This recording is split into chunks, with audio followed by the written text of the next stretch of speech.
কৃষি দপ্তর বিধায়িকার পক্ষ থেকে বন্যা কবলিত কৃষকদের মধ্যে উন্নত মানের গমের বীজ বিতরণ। রাজ্যের মুখ্যমন্ত্রী মমতা বন্দ্যোপাধ্যায়ের অনুপ্রেরণায় এবং মানিকচক বিধানসভার বিধায়িকা সাবিত্রী মিত্রের প্রচেষ্টায় কৃষি দপ্তরের পক্ষ থেকে ভূতনি থানার দক্ষিণ চণ্ডীপুর অঞ্চলের বন্যা কবলিত কৃষকদের মধ্যে গমের বীজ বিতরণ করা হলো বুধবার। হাইস্কুল মাঠে দিনের কর্মসূচিতে উপস্থিত ছিলেন মানিকচক পঞ্চায়েত সমিতির খাদ্য সরবরাহ দপ্তরের কর্মাধ্যক্ষ রানী মণ্ডল, দক্ষিণ চণ্ডীপুর গ্রাম পঞ্চায়েতের বিরোধী দলনেতা নজরুল মিয়া, বিশিষ্ট সমাজসেবী মনোরঞ্জন মণ্ডল, তন্ময় মণ্ডল, দিলীপ মণ্ডল সহ কৃষি দপ্তরের আধিকারিকরা ও এলাকার চাষিরা। এদিন কয়েকশো চাষিকে উন্নত মানের গমের বীজ বিতরণ করা হয় এদিনের শিবির থেকে।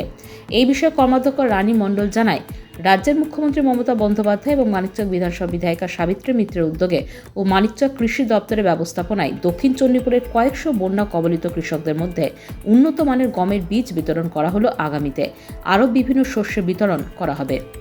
আজকে আমাদের গমের বীজ দেওয়া হলো, কৃষি দপ্তর থেকে সব এসেছিল।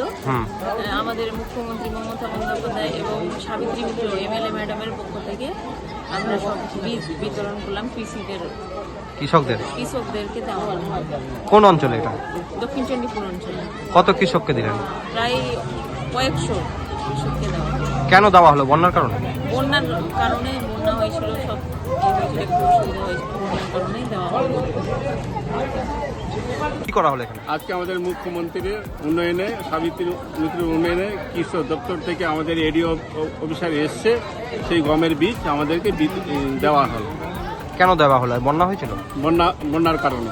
বন্যায় কি ক্ষতি হয়েছিল? বন্যায় অনেকে ক্ষতি হয়েছে, পাট নষ্ট হয়েছে, ধান নষ্ট হয়েছে, তার বিফলে আমাদের গমের বিতরণ দেওয়া হলো কৃষক বন্ধুদের। ভালো লাগছে আপনাদের? হ্যাঁ, ভালো লাগছে।